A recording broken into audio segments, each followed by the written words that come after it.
The Golf Channel and the PGA of America present Academy Live.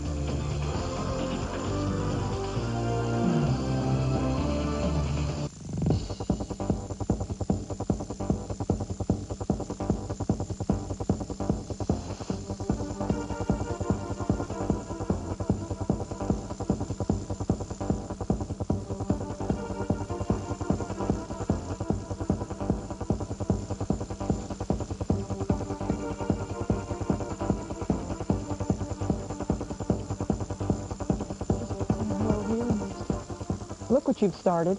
This is unbelievable. Hello, everyone, and welcome to a brand new season of Academy Live. We are happy to be with you in 2004 and very happy to have with us Suzy Whaley, who has caused a tidal wave effect of women competing in the men's arena. Congratulations. You're really onto something here. Thank you very much for that tidal wave comment. You're welcome. It's been a pleasure. I enjoyed my experience tremendously. I never thought so many would follow, but I did enjoy it. Last time you and I were on this set together, you were preparing for the Club Professional Championship, and that was big news in the sports world, a woman competing in a men's event, the Club Pro. Now, you've been in a PGA Tour event.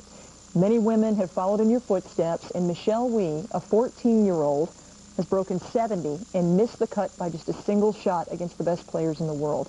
What do you think about where things stand right now? It's just amazing. I never would have believed, never, that anybody, I think, that was female could play that well as she played last week, and it was just tremendous. And to be 14, do it without any look of fear whatsoever, do it as if she belonged out there without any issue. It was truly amazing. It was fun to watch.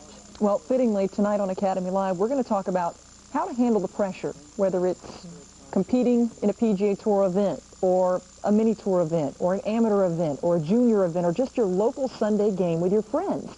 There is pressure at every level. Most of the time it's self-imposed.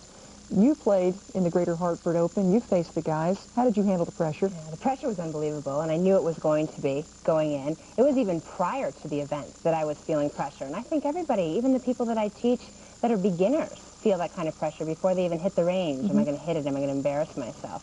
So what I do is I just take 3 basic steps. I worked on my focus, what I could do, visualization, pre-shot routine, what I could do to make sure each and every shot I was in the present, I was there during that shot, and then I didn't have to think about it when it was done. I worked on tension management, which was controlling the amount of tension I was feeling the entire round, and I did that through certain exercises, through certain drills, and through breathing techniques. And I worked on my decision making. I made sure I played to my strengths and not to my weaknesses. And I think a lot of people forget that. When they're trying to lay up for a specific shot, perhaps, they're laying up to a point that they don't like the yardage. Instead, lay up to a yardage you like. And if you can know your strengths, you can become a better player and feel less tense. For those of you at home who are taking notes, we'll list them for you in our UPS Swing Talk graphic. You start with focus. You move to tension management and then decision-making skills. And let's zoom in on the first one and focus. Elaborate a little bit on that. For focus, for me, what I like to do, I like to find something that I can have complete control of for me to feel like I'm in focus. And that was my pre-shot routine. I know from the get-go, no matter how I hit it at the GHO, I could do that well. I could stand up there and walk through the steps of my pre-shot routine well. And what was involved in that was me having a specific trigger. Dr. Coop from the University of North Carolina taught me that. I needed to have a trigger, for instance, pulling on my slack, perhaps, or touching my cap, hitting the ground, something that would wake me up that it was my turn to hit. This was my turn to focus on that particular shot. I took 4 steps every time before I hit the golf ball. A practice swing, 1 look, 2 looks, hit. What it also included was a deep breath prior to me hitting. And people, I don't think, really understand how important that is, but it lets you relax. It lets you get your shoulders away from your ears. It lets you actually calm down for the moment. So for me, my pre-shot routine was very important, and I worked on it hard, but what I did do was change my trigger every 3rd month. That way it wasn't the same, and it didn't get in my subconscious as just something else that was going on in my game. It was something that actually woke me up. Fascinating. Now, the deep breath that you drew, is that part of focus? Is that also part of tension management and the relaxation tactics? Absolutely, but for me, it was really part of my pre-shot routine. It was helping me focus on this being my time. Now, the deep breath, yes, would relax that tension, would help me be calmer over the shot. Were there other tension management operations? Well, when you can't feel your fingertips or your toes, you know you're in serious issues. So what I would do is I would hold the club up in my hands, and I would just swivel it and swirl it until I could feel the weight of the club head again, and I think I relaxed my arms. make my arms be in control, not as tight as I would like them to be over the golf ball when a specific shot was coming. And those are things you can do just as you're going along playing. Do you find that most amateurs have tighter grips than they should, or are they more loose than they should be? What's the common now? No, I think tighter. I think most people hold on to it too tightly, and immediately that creates havoc. Because as soon as you put tension in your forearms or in your shoulders, there isn't a good athlete that can do anything well with tension. And as soon as you tighten your grip, your arms can no longer swing freely, and you can't hit as good a shot. Did you talk to any of the players on the PGA Tour about how they execute some of their relaxation techniques? No, I didn't specifically. I talked to Peter a little bit, Peter Jacobson, a little bit about what he did and how he stayed relaxed. And for him, obviously, he's just a joker. He likes to tell jokes on the golf course. He likes to be amenable to the crowd. That's what helps him relax. In respect, I'm the same way. If I didn't talk to the crowd, or if I wasn't my own person or who I usually am, I think it would have been much harder on me to relax. So instead, I decided to enjoy it. Michelle, we said the same thing. They said, what do you do when you get nervous? And she said, well, I talk. Yeah. For some people, that might be the answer. If you're a talkative kind of person, maybe that's what you should do? Absolutely. You should stay with what you do normally. I think it's when you try to be somebody else on the golf course, you run into trouble. If I had tried to be serious at the GHO and try to show, okay, I know I'm focused, I want to show all these people this means a lot to me, I wouldn't have played as well. I needed to be who I normally am, which is smiling, having fun, enjoying my round, letting off some steam by talking to the marshal or talking to someone else. Obviously not while somebody else was playing or hitting a shot, but the most I could, the better I did. I think your third key to handling pressure might be the most fitting for women to listen to, especially if they're trying to step it up a notch to compete with the guys in their group. Decision-making skills, playing within yourself. What are some examples of those? I think what I find in my students, what I see a lot, and even at a competitive level when I'm watching competitive golf, I think sometimes people, they need to determine whether they're a risk taker or whether they're just a steady Joe. And I think a lot of times what happens is people will take risks when they shouldn't. They try to be a hero when they shouldn't. Perhaps a shot they've never hit before, they're going to pull out at the hardest moment during their round. I think that's what Michelle did so well. She hit shots that she'd known she'd hit before. She didn't try anything she didn't know how to do in the past. She stayed within herself, played her game, which made her play well. I think a lot of amateurs try to step out of their game. They're going to hit the Phil Mickelson perfect lob when they haven't hit that shot ever at the key point. You know, not making two mistakes on the same hole is good decision-making. Leaving yourself with good choices. Perhaps if you're afraid of the water, take an extra layup shot and go around the water. Those are the kind of things that are going to take the shots off your scores. I remember Annika Sorenstam heading into the Colonial, the Bank of America Colonial, and her pre-tournament presser said, I am not going to try anything out there that I have never done before. That's one thing I will do in competition.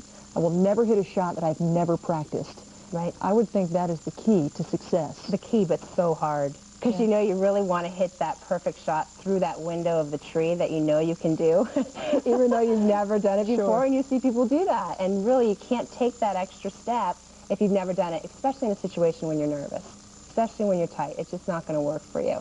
You know, I think I talked last week with Bob Toski last Thursday, and he said the best comment. He said, golf is a non-violent game played violently from within. You know, and I think that's exactly appropriate. We all try so hard to compete and do the best we can, and it gets our decision-making off track. Instead, stay with your own game. Stay with what you know you're good at, and your scores will come down. Some excellent words of advice, and I can't wait to hear more from you in this hour. It's great to have you back on the set, Susie. Thanks. All right, we are off to a break, but there is so much more to come in this hour. We are going to talk Michelle Wie a lot in this evening's show. She is the swing of the future, and you can learn a lot from it. Susie's going to break it down step by step. Vaulting your game, we have a short game tip coming your way from the archives of Susie Whaley. Don't miss that. And you chime in, emails, phone calls. We want you to be online and on the line. We will be joined by you later in the show. Stick around, everybody. It's going to be a good one.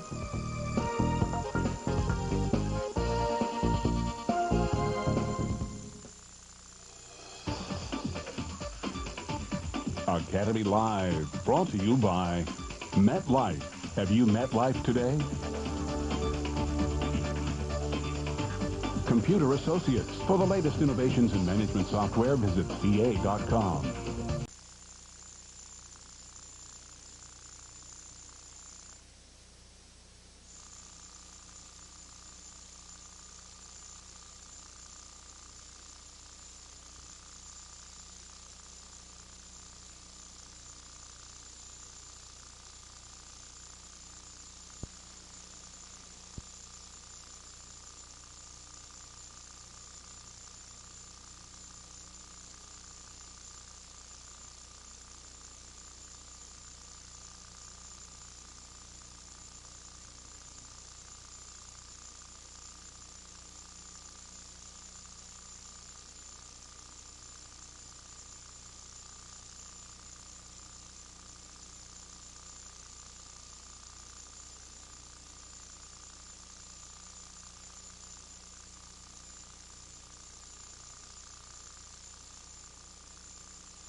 strange, but when you're very, very nervous, you have a tendency to try to swing a little harder, a little faster, and this gives you some rhythm, gives you some timing.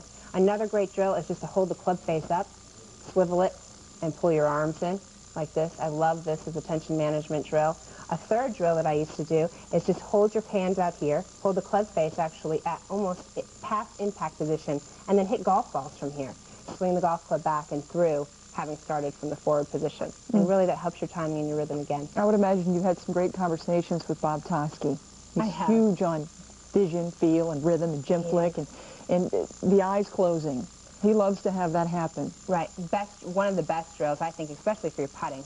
I love to putt with my eyes closed because what I try to do there, and Dr. Coop helped me with that too, what I try to do there on the putting green right before the GHO was determine with my eye shut if I left the ball short of the cup, if I left the ball beyond the cup. And what it did, A, it got me focused away from the tournament that was 2 minutes away, but B, it also got me to try to feel the speed of the greens right before I played. Bob Toski also said last week, he wants you to feel the force, not force the feel.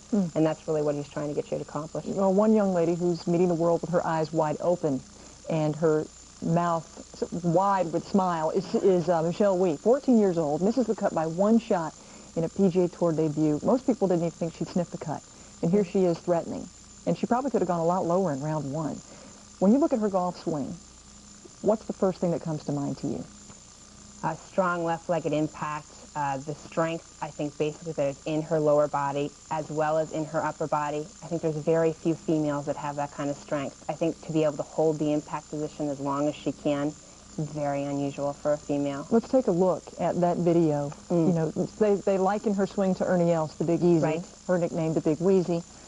They do look a lot alike, but there are some subtle differences. Let's take it frame by frame here and see what They you do see. look a lot alike. Right here in her setup, you can actually see the creases in her slacks and how she's holding herself in her lower body, getting ready to go. Her posture impresses me. She's 6 feet tall, very straight back from top of the head to the back of her, and just excellent position with her arms, strong left side to start this golf swing. Her feet are a little farther than shoulder width apart, but again, she's hitting a driver in this shot, and that's perfectly acceptable. And as she takes the club away, what is just so incredibly impressive is her lower body is still under her, and what I mean by that, both knees still flexed, straight left arm. You can see the L that her wrist hinge has made there, and sheer forward, you see it even more. And then from her L position, she actually rotates to the top of her backswing instead of lifts. Massive shoulder turn. Massive. I mean, her coil is just huge. And then as she starts to go down in her golf swing, what I want you to take a look at, we're going to hit it a couple times, as she steps into that left side. We've played it 2 or 3 times so you can see. But her stepping into that left side, there is no throw from the top in Michelle's golf swing whatsoever. And there is no dip in the left knee. It is moving seemingly parallel. Absolutely. Okay. Both knees are moving the same direction, which is so key to power. And here she's still almost held her angle, almost the impact, which is just amazing. Her arc is huge. So much power at the golf ball. And if you look at her left side right here, her left side is just straight and firm. She is hitting right into that post. It is truly amazing. And we've drawn a line there just so that you can see that, how much power is going into that left side. A la Tiger Woods, Ernie Els, Charles Howell, Adam Scott. This is the swing of the future. It truly is. And her flexibility is unreal. At this point, you can see she's fully extended. Left arm has released the golf club, head still maintaining its position behind the golf ball. And then look at this. I mean, this is what you can do when you're 14. The flexibility is unbelievable. I don't think we can get to that. Maybe not. Maybe we can try. I don't think so. It's amazing. That's something I would aspire to do when I was, 12, 10, 8. Not just, I mean, this young lady is unreal. She is. She's the real deal. And I'm surprised people didn't think she was going to make the cut. Yeah. Because she played behind me in a couple events this year on tour.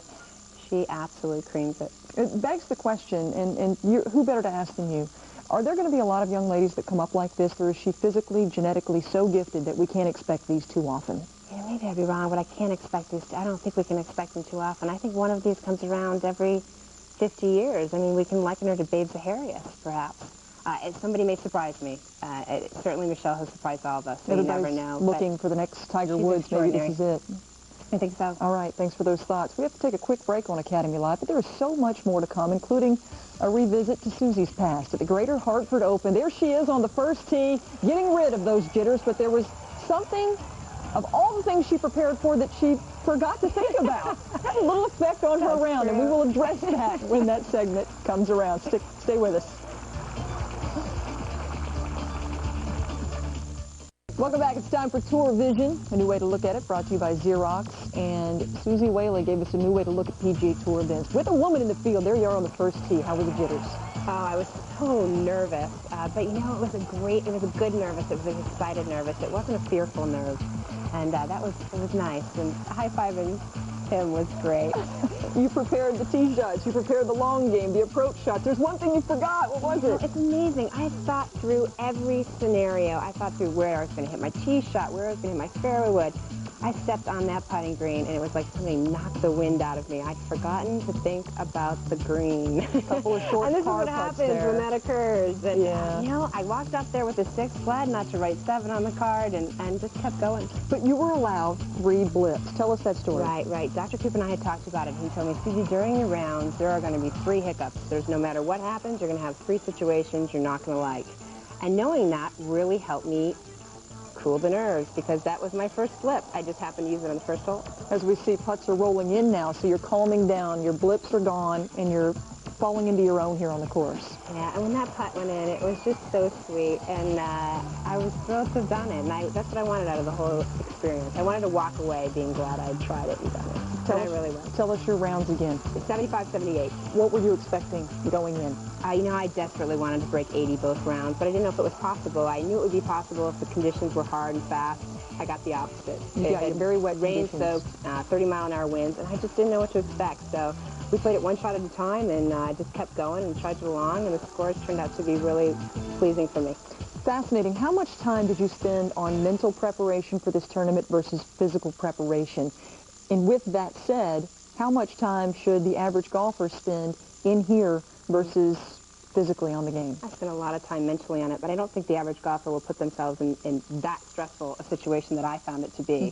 You know, perhaps it is as stressful going to your first 18-hole group tournament or even your first 9-hole day at the golf course. So you do have to think about it mentally, but I think you have to keep in mind why you're playing. Are you playing for social reasons? Are you playing for competitive reasons? And keep that in mind while you're playing, and I think you can enjoy your round more. When you work on your game right now, if you're getting a chance to work on it much at all, I know you're very busy teaching and traveling the country, giving speeches. What are you working on in your game? Can we take a look at your swing and see where you're grooving? And yeah, what I'm working on right now, in fact, I just had, my husband Bill is actually my golf teacher, but both of us worked for Jim Flick for almost 7 years, and I was with Jim on Thursday, so I had him take a quick look at my golf swing.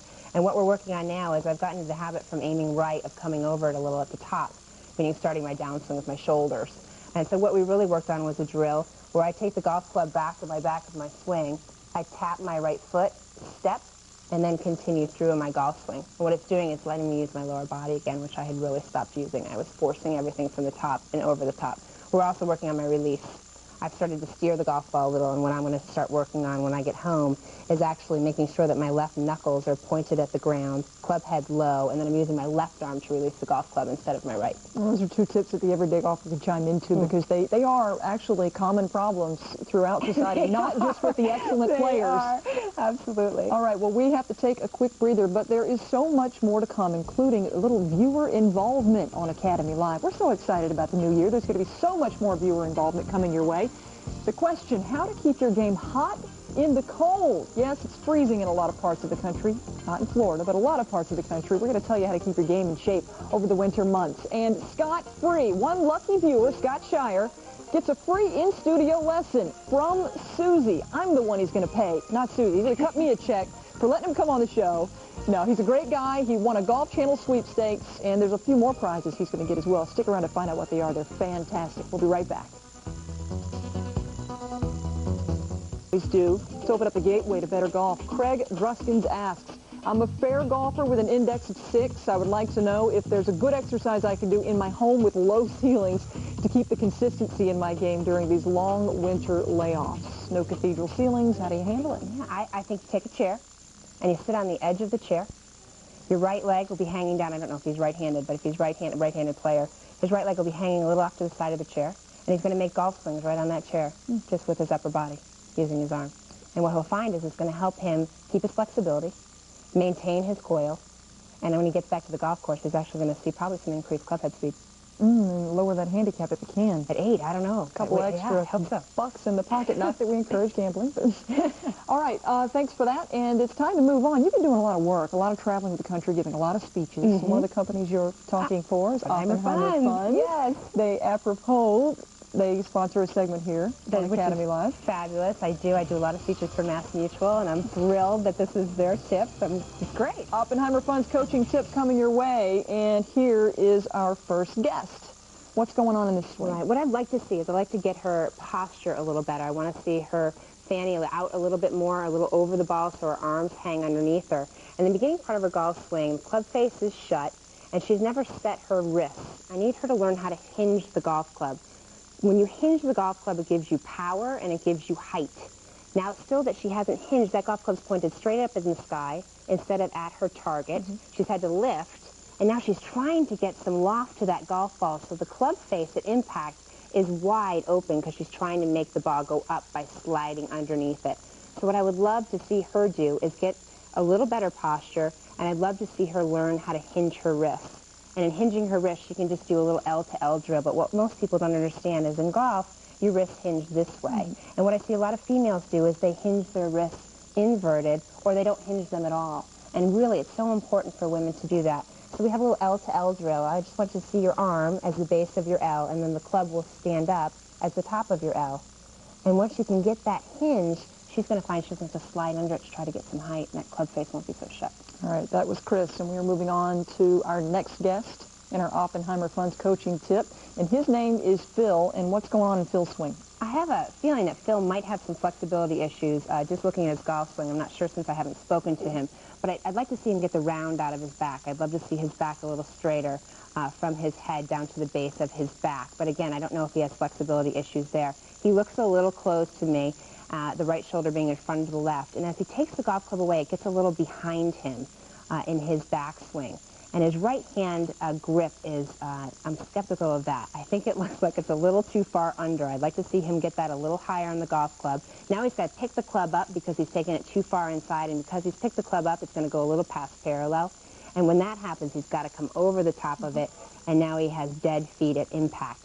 So for him, I'd work on the posture. I'd work on making sure that his shoulders are square to his target, and on the takeaway, I'd make sure not to get that club too far behind me so I wouldn't have to lift so much. It's amazing how many of these problems that seemingly start from the backswing down can be cured just by adjusting a grip or a fundamental in the game. A lot of time it's on this side of your golf swing. These are just effects. You know, we like to treat the cause.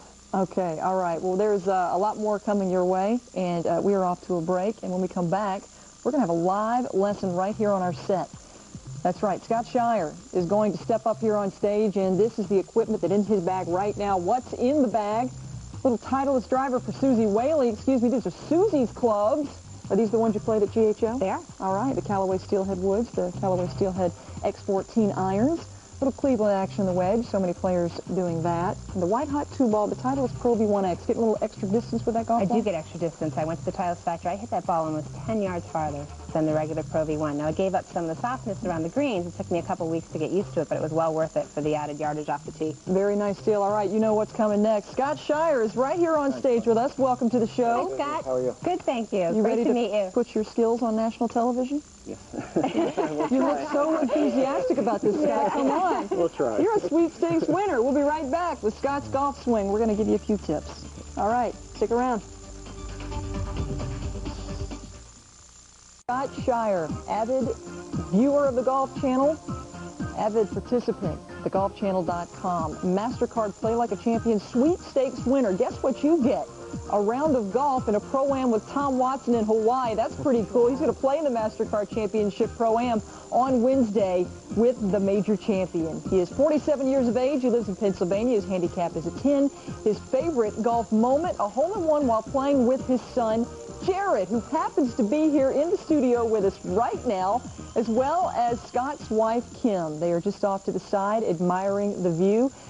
Her husband and his father is going to have a live lesson right here on Academy Live, and you guys have to be pretty excited about this. We're either going to embarrass you or we're going to make you look like a hero to the people of Pennsylvania. We're going to make you look like a hero. Absolutely.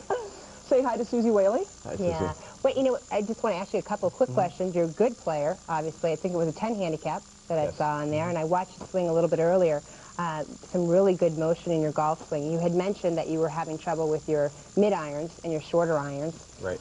Tell me a little bit about that. I went trying to work on improving accuracy in hitting greens. The course that I normally play at has very small greens, so accuracy is very much at your advantage. So trying to hit greens in regulation is one of my goals to improve on this year. Sounds like where you play. So, yeah, well, yes. let me take a look at your grip first and foremost. All right, and I like your grip. I thought you had good grip. You've got your left hand in your fingers, it looks like to me, and the club is sitting in the fingers of your right hand, which is what we try to stress. The only thing that I noticed in your posture was I'd like to see you get a little bit more tilt in your posture. Okay. You had mentioned that you had trouble taking the club too far to the inside of your golf That's swing. correct, yes. And a lot of that can be corrected just by having a good posture. So what I would tell you to do is, from here on forward, try to bend from your hip sockets first. You know, I see you bend a little from your knees first, and then trying to kind of get over the golf ball, but you're too upright. So I'd love to see you bend from your hip sockets first, take your stance, and then slightly flex your knees. A good drill for that is to take the club, put it behind you with your hand, so it's going to look something like this. You're going to take the club behind your back, hold it at the base of your belt, okay, and sometimes that's tough to do. Bring your head back to it, okay, and then I just want you to bow, and then go ahead and let your knees flex a little bit. So that's the position I'd love to see you get to. Okay. 30 times a day for 60 days, Scott, to change a habit, and you are good to go, okay? Excellent. And so the posture change immediately is going to help you with that Okay. path and taking it too far to the inside. And if you do the dishes 30 times a day for 60 straight days, you can develop a nice That would habit there, work, too. Help out too. around the Get house. a couple extra days in the golf. Give us an idea of the before and after. Let's see the before posture, Scott. Okay, before, I know I was just bend my knees instead of, I know I was too upright, like she said. Yeah, you can see he almost looks almost vertical. Standing very tall. Very, very vertical. And from here, there's really nowhere to go because you need to let your arms swing away from Right. the golf ball. But when you're this tall, you know, to let them swing, you're either going to swing looking for power, you're going to try to force it to the inside, which is what looks like to me has been some of your issues. And that's certainly Yes. going to cause those errant shots on every club. But even with the mid-irons, I think you're going to find it's going to be better. Just by a simple change in the posture is going to help your swing immediately. One other quick thing I saw was at the top of your backswing. I know that you told me you've been working on your lower body weight shift earlier. I like that you're working on that. I think that's a great thing to work on. But just keep in mind at the top of your backswing, I want to make sure you're not getting to the outside of that right foot. Okay. It looks to me, in your attempt to shift, and this happens often the more you work on something, in your attempt to shift, it looks to me like you're going a little too far now. And so you're losing your footing on your ground. Make sure you're feeling like as you shift, the weight is going to the inside of your right foot and staying there. Good drill for that, so long as you don't have a bad right knee, is just go ahead and turn that foot in while you're hitting balls. Not on the golf course, but just as a drill, maybe 5, 6 balls at a time. Go back to your regular stance, 5, 6 balls at a time. What's going to give you some leverage over that leg and not let you get to the outside of that right foot. Why don't you jump in that position for a second, Scott, and make sure you get the right feeling before we leave. Up to the top, and Right. And I'd really want you to feel that weight. Feel it right there on the inside of the foot. Right. Try not to get it to the outside there. so with the drill, we would have him turn his foot even more inward than where it is right now? Or is He it could. pretty good? In the beginning, people are uncomfortable turning it too far in. It feels very odd to them. And as I said, I would never want you to do that if you had a bad right knee. I wouldn't want to stress out either knee. Okay, but if you don't, it's just a nice way with not having a professional with you to make sure that you're not sliding to the outside of that right foot. Okay. You excited about the Pro-Am? Sure am. You going to take these drills with you, or do you think you'll stick with the old move for now and then work on them a little later? No, I'll start working on hopefully tomorrow or Wednesday. I think that posture change is going to be big for you. What's it like to score a round of golf with Tom Watson? It's going to be exciting. I don't know what's more nervous, tonight or that on Wednesday. This was the easy part. Now you have to go out and execute. Yeah, and you're going to have fun with Tom. You're going to have a great time. Just enjoy yourself. Enjoy the That's all I'm experience. going to try to do. Absolutely. All right, well, we're glad that you logged on to thegolfchannel.com, Golf's homepage, and earned the opportunity to come here on Academy Live, and, of course, a spot in the Pro-Am at the MasterCard Championship, just one of the many prizes you can receive if you log on and play games with us. We're happy to have you visit our webpage. Maybe you'll be up here on stage with us one day. We're going to take a quick break. There is so much more to come in this show, including your emails and your phone calls. We want to hear what you have to say. Put your dialing finger to action and get in touch with Susie Whaley. Throw her anything. She's pretty good at this thing called instruction. And we have a little more to tell you on our way out. Helping you make your practice sessions a little bit more productive. As you can see here, Jason Davidson having a little bit of a hard time in the up and down department. He needs improvement in fairways hit. He needs improvement in up and downs, and really, who doesn't? Who couldn't use a nice little tip when it comes to getting up and down? What do you have for him, Susie? Yeah, I've got a great tip for him. I think most people that have trouble getting up and down, it's because they're trying to slide the club face under the ball or scoop it. They're trying to help it up in the air, get it over a bunker, perhaps. I think a great tip is just to take your golf swing, take your regular posture, take a little half golf swing, finish and let go with your right hand after impact. Practice some shots like that, and you'll find that all of a sudden you're starting to hit the golf ball and hit down on it. You're going to get the result that you're looking for. It's a very simple tip, something that's easy to execute. Okay, we're going to open up the phone lines as promised. We have Donna from Texas on the line. Hi, Donna. Donna, go ahead with your call. Hi. Hello. Hi, Susie. How are you? Hi, Donna. How you doing? Good, thank you. What's your question, Donna? My question my question pertains to body balance for performance. Okay. I have recently started with them. I find it wonderfully flexing. I'm a 15, 16 handicap, and I play a lot. And I am looking for the ability to gain range. And my question, Susie, for you, is to know what that contributed, how that contributed to your success in Connecticut. Well, I credit Body Balance with a lot of my success in Connecticut. I worked with them about 4 months prior to qualifying for the GHO, and then worked extensively with them all last year. I believe in the program wholeheartedly. They look at your flexibility, they look at your strength, and I like them very much because they're golf specific. They're going to give you exercises that certainly aren't going to decrease your flexibility in any way or impede your golf progress. So in that respect, I think you're in a wonderful program. You've gone to the right place. I think anything that you can do with them to strengthen your core muscles, to strengthen your upper body, especially your upper back, being female, that's the areas that we really need the most strengthening. Forearms, wrists, fingers, you're going to find to be successful with your golf game. Yeah, Donna, thanks for the call. I mean, we look at 14-year-old Michelle. Obviously, the flexibility is there. For someone who doesn't have it, let's say, in the hip department or maybe in the lower body, do you have a tip maybe you could throw their way to help them maintain it? I do. There's a couple exercises that you can do that are very simple, one being for your finger strength, which is just grab one of those balls that you can buy in the store that have a little sand in them. Squeeze them, keep it in your car, keep it by your gear shift, use it as much as you possibly can. Great way to strengthen your forearms and your hands, which females find that that's the areas they really need to strengthen for their golf game. I think most people's quads and hamstrings are too strong, they're not flexible enough. Too tight, yeah. Too tight, thank you. Sure, Couldn't come up with that word. They're too tight. So I think in that area, when we try, as professionals, we try to get them to coil over them. Sometimes they can't stay in that position because they're too tight. So anything that could increase your flexibility in your hamstrings obviously would be great exercise. People may not realize that a lot of compensatory moves come from a lack of flexibility in the joints and with the muscles, and if you just work on that, you can actually improve your game without even really getting a lesson. Absolutely, you can. And we find a lot of people that have trouble staying in their posture. A lot of times it might not be swing related, it's definitely flexibility related. Okay, well, thanks for the call, Donna. We have another one on the line right now, Brandon from Toronto. Go ahead, Brandon. Hello, thank you for taking my call. You got it. My problem is when I take it to the backswing, I cast the club a lot. So I close the club face and I pull it to the left. So do you have any drills for me that will help me? Sure. One of the drills that I was showing earlier would be of great help to you. Just set up to the golf ball.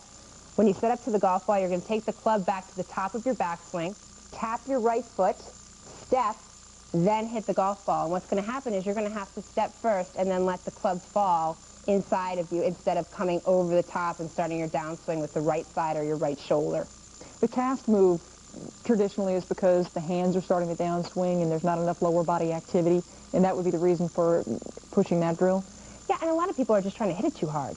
You know, they're not realizing that they have to let the arms catch up, let the arms fall. If you try to hit the golf ball from your upper body, you're actually going to hit, the club's going to go slower, your flexibility isn't as good, the ball's going to push or pull, as he said, you're not going to get the distance that you're looking for. So if we can get you to the top of the backswing, and we can leave you there for a second, so that you can step to your left foot and let the arms follow, you'll be much better off. Are you an advocate of actually stopping in the middle of the backswing and taking a look? I mean, a lot of teachers use this method, and I'm wondering if you do the same thing. I know, Well, I don't want people to stop during their actual golf swing, but certainly when they're practicing, they need to take a look, see where they are, do the little drill. When we showed Michelle earlier, as we were showing her, it almost looked as if she were pumping the club from the top of her golf. Certainly she wasn't doing that, but that's something that I've worked on with people who have that trouble from coming over the top. I've told them to get to the top of their backswing and actually feel like the club is falling to the inside, maybe keeping it there, 1, 2, 3, and then hitting, and that's helped them. But your instant thought from the top down once you get there, is it hips? Is it, I mean, you're working on a drill that is causing you to step in. I know it's separate motion, but what would you think of? I think for professionals,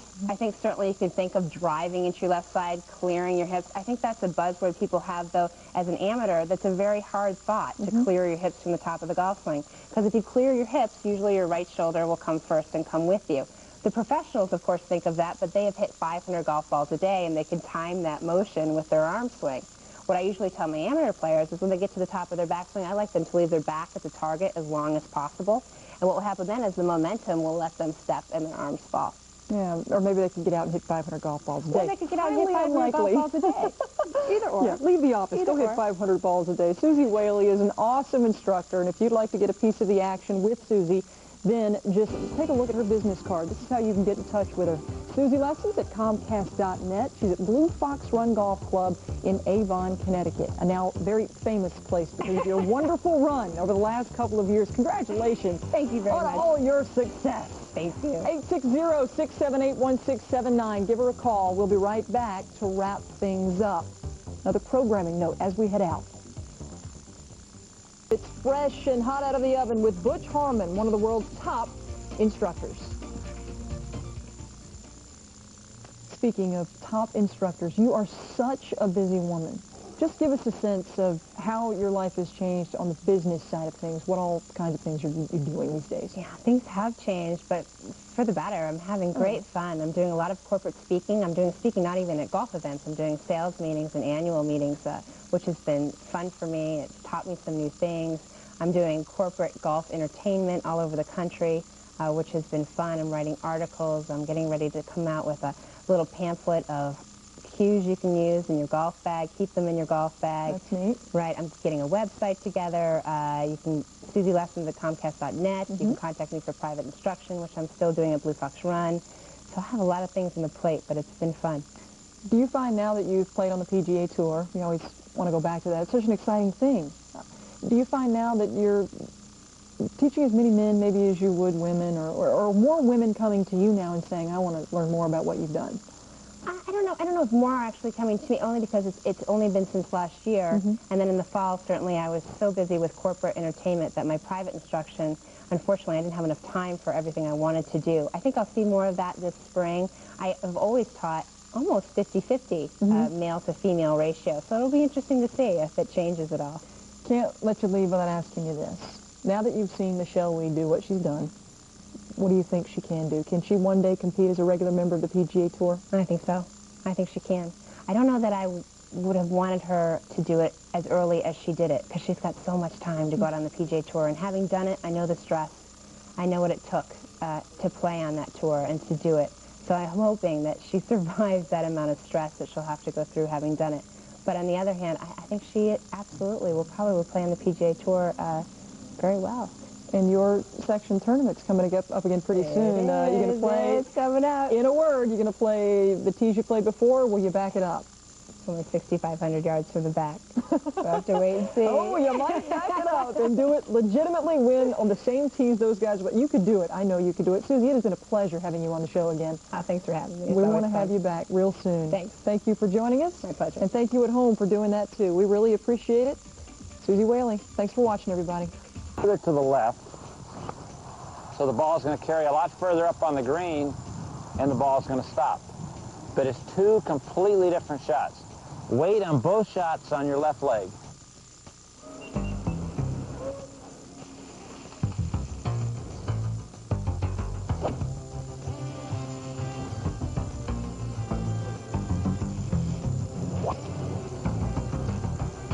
Playing lessons from the pros. Presented by the Ace Group.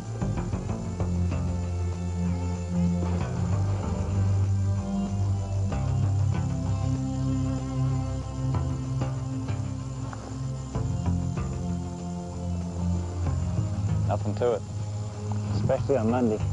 For PGA champion Dave Stockton, it doesn't matter what day of the week it is. His putts tend to drop, and if they don't, they always wind up somewhere near the hole. More on that in a moment. First, hang on to your hats. We're going for a ride, and it's like Mario Andretti giving driving tips or Picasso giving a few pointers on painting. In the mid-60s and 70s, playing amongst golf's big three of Nicklaus, Palmer, and Player, not to mention Watson, Trevino, Weiskopf, Miller, and Floyd. Dave Stockton went toe-to-toe with them all and earned PGA championship victories in 1970 at Southern Hills and 1976 at Congressional. And Stockton's putt is dead center. He has his second PGA title.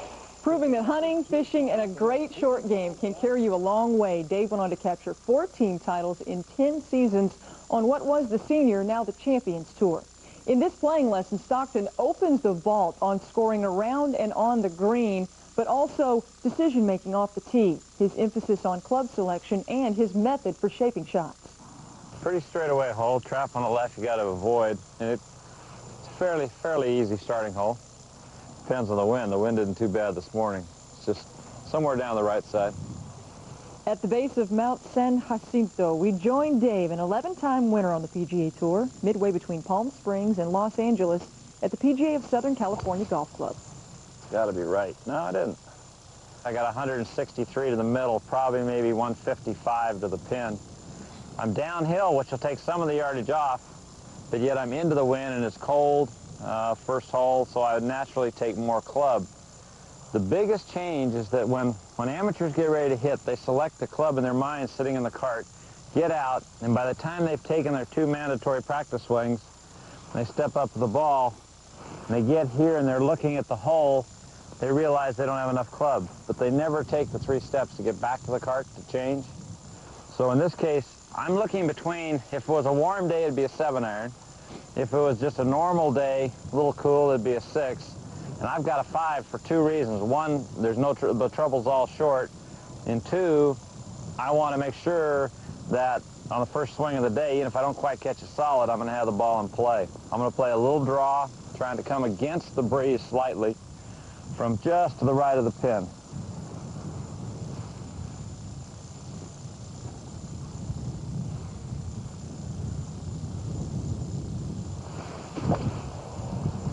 There's the miss we talked about. Good, perfect. Worked out just like I wanted it to then.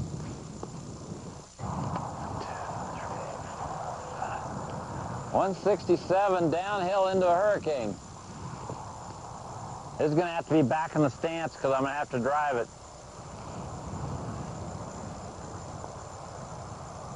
And draw it just a little bit. Other than that, I don't have to do a thing. Right on through the ball.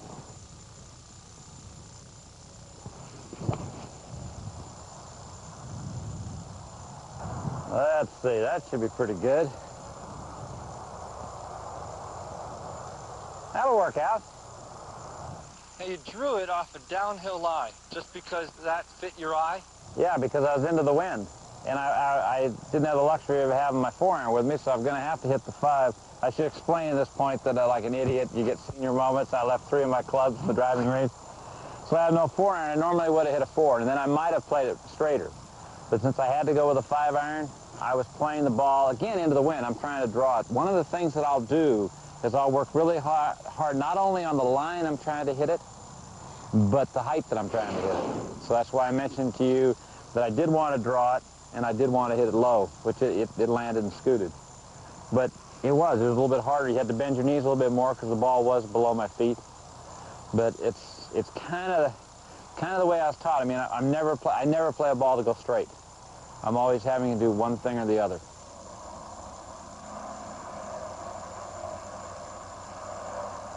Everything's the same because I want to get it to the hole and not knock it 16 inches past. Every single putt I hit's depending on speed. I got to hit this, roll this harder because I'm going uphill. But again, I always, in my clinics, I always ask people, do they think of the line or do they think of speed? You know, and if you have the right speed, you can make it. Doesn't necessarily have to be the right line. You know, so speed's the most important element.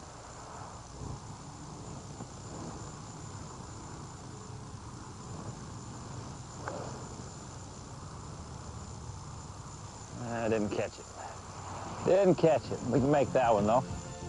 Just ahead, one of the most highly regarded putters of all time elaborates on his approach and technique.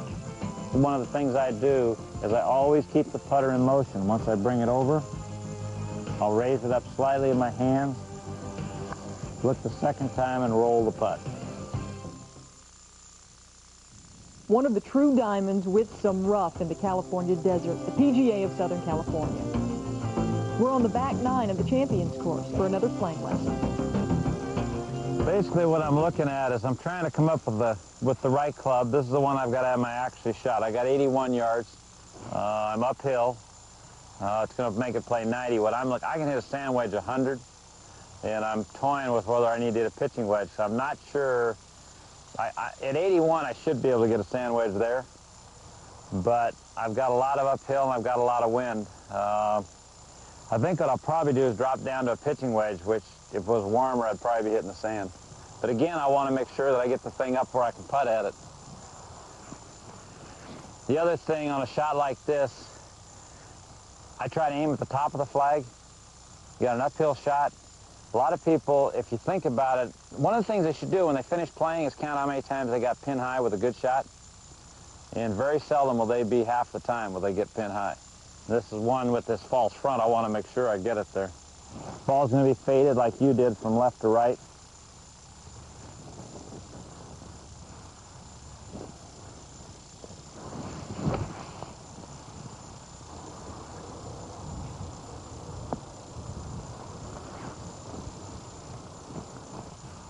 Worked out. Should have hit another green. Well, the first thing you're trying to do is get the right speed. You never ever want to leave a putt short, but you never want to knock it more than 16 inches past the hole. So my dad used to, when he taught me to putt, he used to have two different tees. One he'd stick 16 inches past the hole, which this putt's really tricky because it's so steep and slopey. The other one is that he would put a tee where he wanted the ball to enter the hole. Now, if you're filming directly behind me, most people from right here looking at there would not think that was the center of the hole. Most people line up as if they're shooting a rifle at it, and if it breaks at all, it's going to miss on the low side. Now, this thing basically is just a lag putt because if I get it past the hole, it's never going to stop. So I've got to play this probably almost a foot outside, and if it comes in, if it hits that tee, would be the equivalent of going in the center of the hole on the angle the ball's got to travel.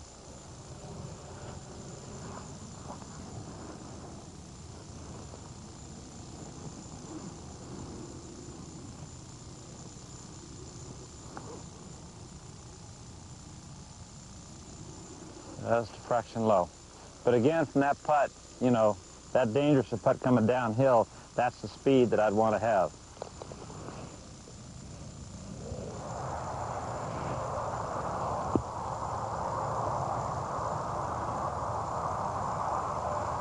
Saw me bang the ground there? What it is when you're playing into the wind and you hit it like this, now when the club hits, it's going to catch the grass first, gives the ball overspin.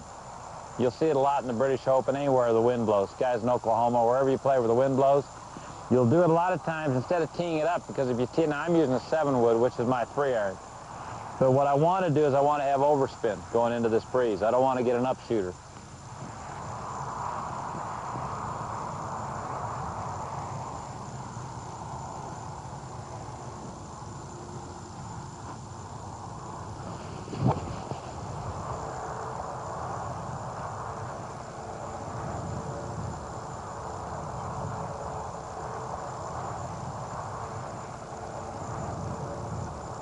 The uphill shot, amateurs tend to try to help the ball up, even on level shots. On an uphill shot like this, you've got to make sure that you're going through the ball and no effort to going up.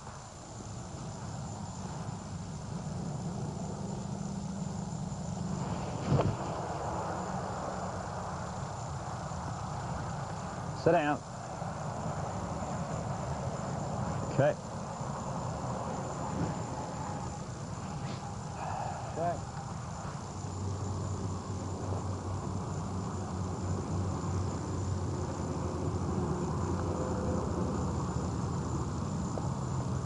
That's the one, looks a little better.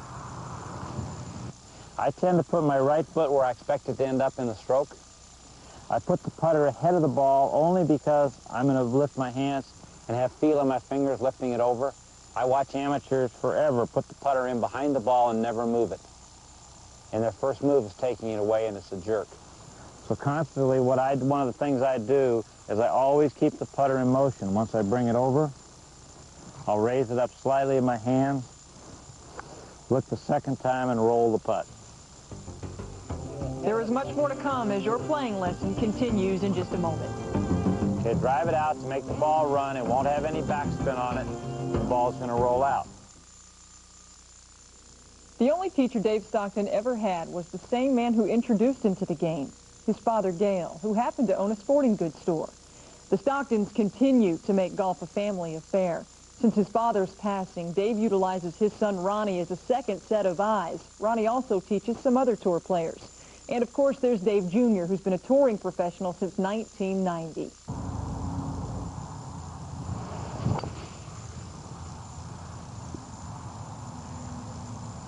What do you picture here? I'm picturing wishing I had my 8-iron, but we're going to take the 7. I'm going to hit a small 7. I'm going to hit it low since there's no reason to try to help it up because I can't get it up off this very much anyway. Land it short of the green, out toward the ball on the right. If I hit it correctly, land just short of the green and it'll spin to the left. This will be more like a knockdown shot.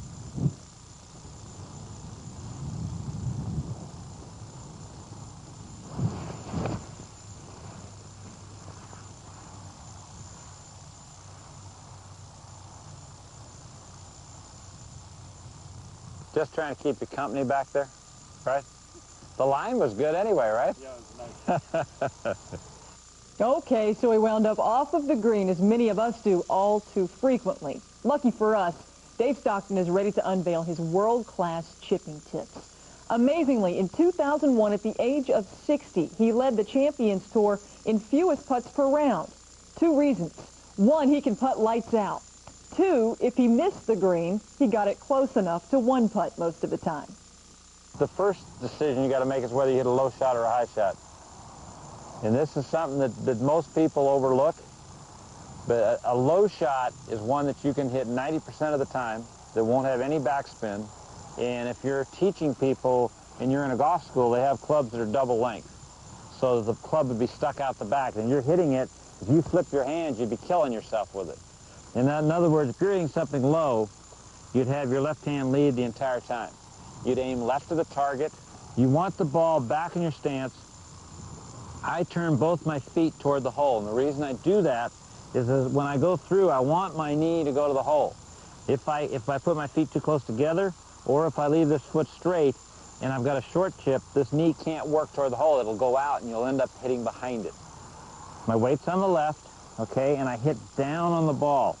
In this particular case, I have a 56-degree wedge. Ball's going to go out fairly low, probably land maybe 5-6 foot on the green, okay? My hands and club head will go back, and my hands will stay ahead of the club head going through. Okay, drive it out to make the ball run. It won't have any backspin on it. The ball's going to roll out. On this particular shot now, I'm going to stop my left hand immediately. Okay, so that my right hand goes under it, and you're going to see the ball go twice as high. I'll play farther to the left, so the ball is going to carry a lot further up on the green, and the ball is going to stop. But it's 2 completely different shots. Weight on both shots on your left leg, okay? The other thing, I'll be curious, those of you watching, everybody kind of watches where the ball goes. But there's certain things that I do, one of which is I stand extremely tall. The other thing is I choke down that far, which is nowhere, because I want to be as tall as I can. If a person drives a car 400 miles and gets back in the car the next day, the rearview mirror won't be right, because at some point in time you got tired and you move the rearview mirror down, okay? When you start out your round of golf and you're feeling strong and physical, I promise you by the time you finish on 13, 14, 17, 18, your posture won't be the same. You'll be lower. And if you're lower chipping, the only thing you're going to do is come up when you hit it, and you won't hit good chip shots. But the key is, again, making sure you picture not only the spot you want to hit, but what kind of shot you want to hit to get there. On the left, a low runner. On the right, that high spinner. Keep your short game thinking caps on, as one of the best there is displays more touch on the next hole. This time, further off the green with less green to work with. Actually, I'm going to hit my 60-degree wedge first, but a low shot. I'm using 60-degree wedge because I can throw it all the way on the green, okay? What I talked to you about before, I've turned my feet, and I'm very close to it. I'll be about 6 inches from it when I get ready to hit it, okay? This is a low shot. Carry the ball up on the green. Ball's going to stop dead and it won't go anywhere, okay? Next choice, you could hit a 9-iron, which now makes my point of where I'm going to hit somewhere right around here. Same technique. Take it back low. Just punch it in the ground and let it roll up. This is a shot that I think a lot of people should use more often, and a lot of them should use it more than putting. Because a putter tends, if you're taught to go low to the ground with a putter like I am, putter is difficult because you got to raise up on it, you know, because you're going to get stuck. So if you take basically a putting stance and choke it down, you know, because obviously the 3-wood or 4-wood's a lot longer, and you basically take a putting stroke, the ball just rolls right through. I mean, you're not going to have any problem with the, especially if you have dips and humps and stuff in it, ball's just going to come right out. And you eliminate the chance of chili dipping it and doing the other. I'd generally be using, I'd use anything from here. Depending on what the fringe would be, it'd probably be a 9-iron. Could be the lob wedge, maybe even the 56-degree wedge. But I guess probably... All the same shot. Generally say the same shot, yeah. In fact, I'll do the 9-iron because that'll kind of show. My dad, who taught me, he would have been doing this with a 6 or 7-iron. But the things to watch for, number one, is the ball position, which is back in your stance. Okay, yeah, ball position back in your stance. Your weight, so you could literally take your right foot off the ground. You got that much weight on your left. The other thing is the posture. Okay, this is my full height. And here I am getting ready to hit the shot. It's not down like this. Club's almost vertical, okay? Now when I go back, I want to go low, so don't just leave your hands here and flip it up. Ronnie was helping me this summer, caught me doing that. I wasn't letting my hands go back, which was prohibiting me from getting a clean blow on the ball. But again, it's a slightly downward hit. Low back, force the ball to roll right on out. Turn. The Playing Lessons from the Pros course management tip is presented by the Ace Group, a leader in global insurance and reinsurance. Playing Lessons from the Pros, brought to you by the Ace Group, a leader in global insurance and reinsurance.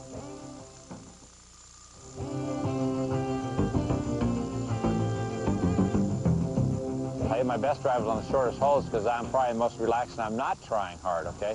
My major fault is that if I'm going to hit one hard, I try to start too soon. Al Geiberger had a great line for that. He said there's only one fast part to a golf swing, and it's got to be from right in here through here. The average person either is fast starting, which tends to be me, or they're fast from here down instead of going on through. You want to go through. This will be about as high as I'll hit a shot all day.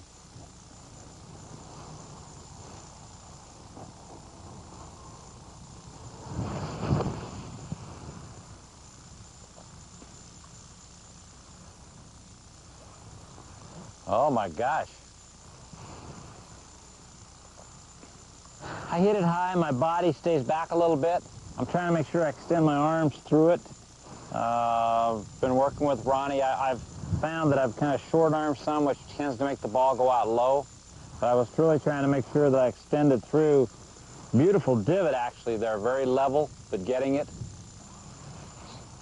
But the most critical place to go would be the low side, which in this case would be over here. And I get halfway to the hole, maybe 10 foot off my line.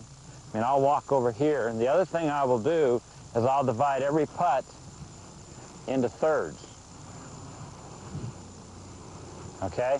First third, the ball's going the fastest, so the break doesn't really affect it. Second third, it starts to affect it. Now, the last third I'm really interested in because that's where the putt's going to turn the most. So I'm kind of watching exactly what I'm doing here, but I'm interested in this last third the most. But I am coming to the low side. And the reason I was asking you that is because I felt like you would circle the thing. You'd go, and if somebody makes a mistake, you look at it on both sides, high side, low side, on a putt that breaks 10 inches, you're going to mess yourself up because it's going to look totally different. Okay.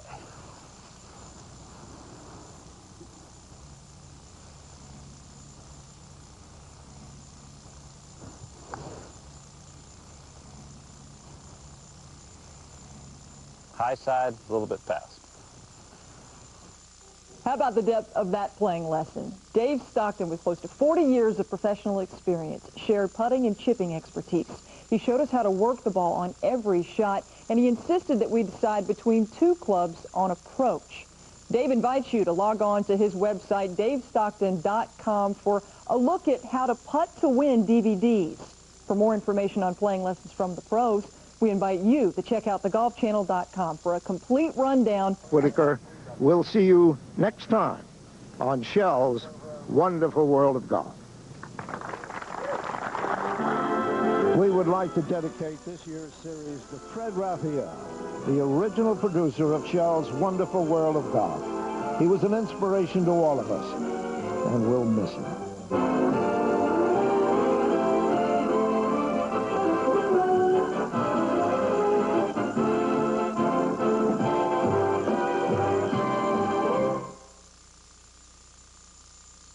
Tonight on the Golf Channel. Following Golf Central, it's the eve of the Bob Hope Chrysler Classic, and we'll have all the analysis on the Sprint pregame. Then relive David Duval's win there from '99 on a PGA Tour Classic.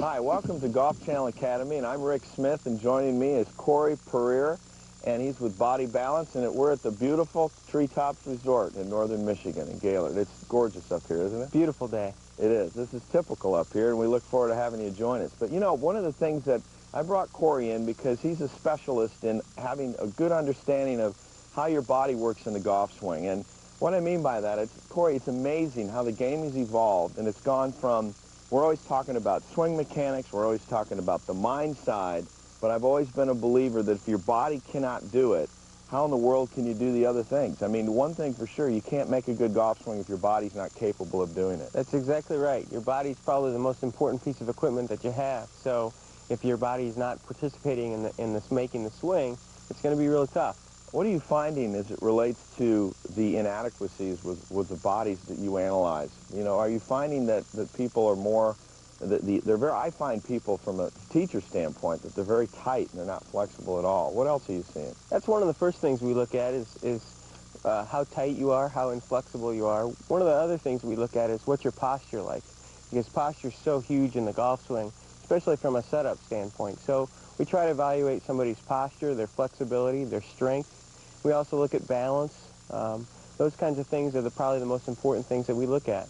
Do you deal with people that have a lot of injuries as well, that have had injuries, old injuries, and it's really hindering their ability to turn their bodies or to get their arms into a decent position? Absolutely. That's one of the first things we ask them is, where have you had pain in the past? Because pain's probably your biggest neuromuscular reprogrammer. In other words, if you want to try to make a rotation onto the right side and you've got some injury on the right hip or right knee, it's going to be really tough for you to do that.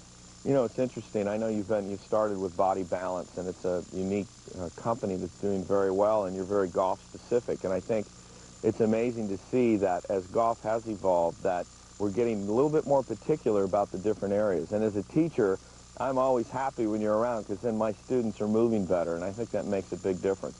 When we come back, we're going to be talking about specific areas of the golf swing that you're probably having troubles with, and I know Corey's going to have quite a few tests to put you through, so get off your chair and be ready to come back with us.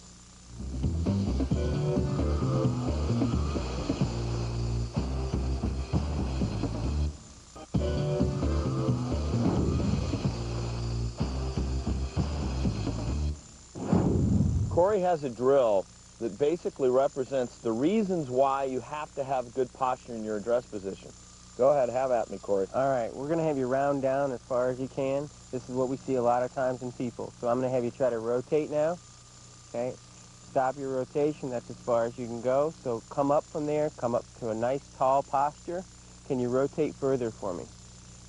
That's why you need to be in a neutral posture. Wow, that's awesome. I mean, it really feels different. I mean, you can obviously do that from here, and I can't, if I'm around it, I can't make a good turn. And you know what's interesting is that if I do this, I'm going to end up lifting my arms up to try to make a backswing to get the shoulders to turn. Tremendous drill. Outstanding.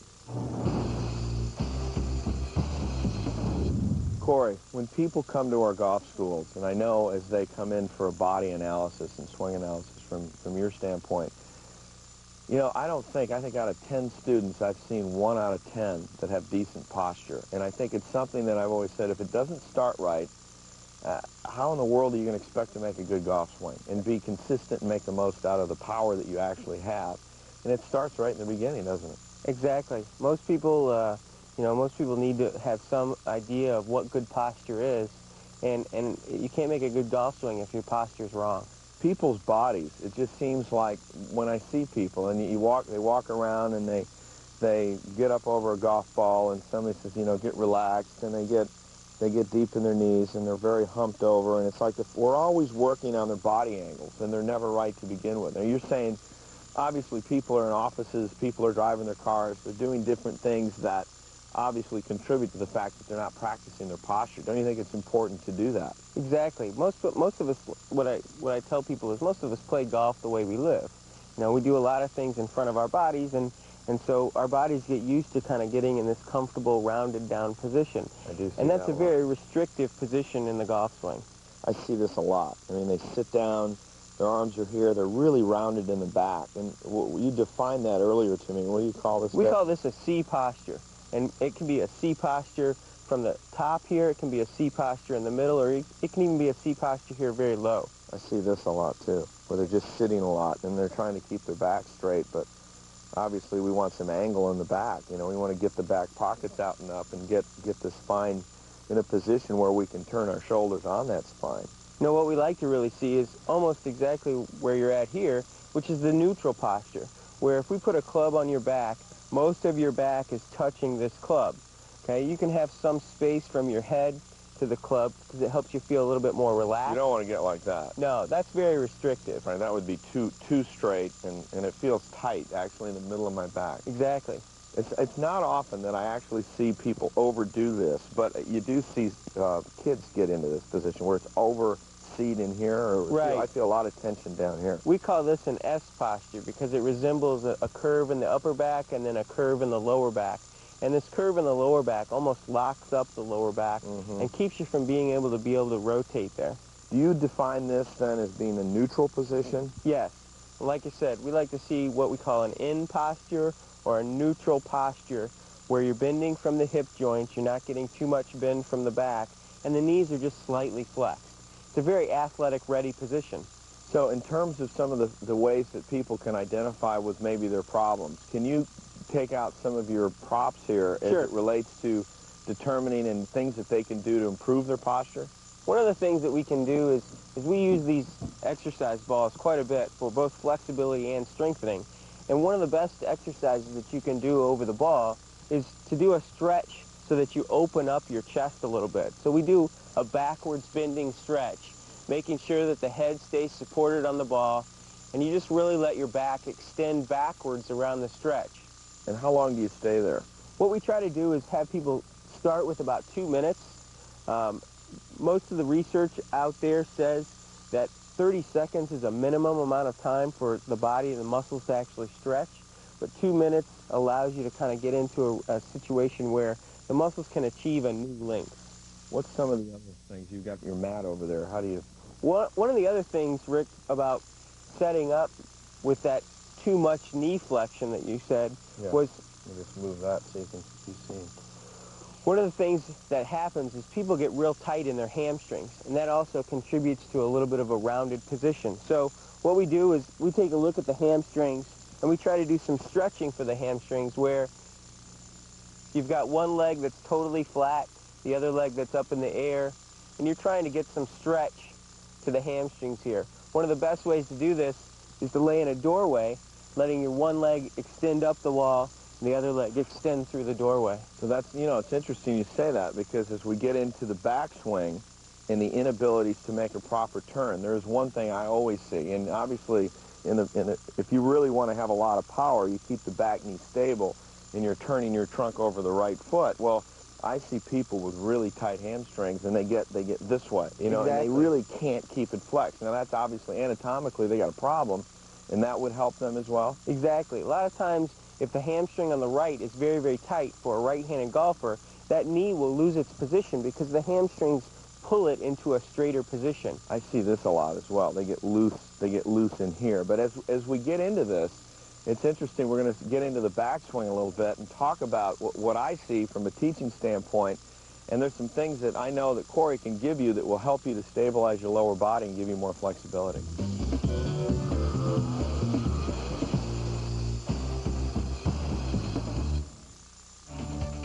Here's another tip from the Lending Tree Backyard Dream Green. Hi, I'm Trip Eisenhower. We're the founder and CEO of LendingTree.com, Doug Lebda. I'm going to give you a real simple tip here. Anybody can do it. What you're going to need is a pen laser, which you can get at any Office Depot or anywhere like that, and a chalk line. Very simple. Lay that down. Doug, I'm going to have you set up right next parallel to the line, and I want you to drop your arms down so they hang and put your palms together. Perfect. Now that's what you want in putting. You want your hands and palms facing.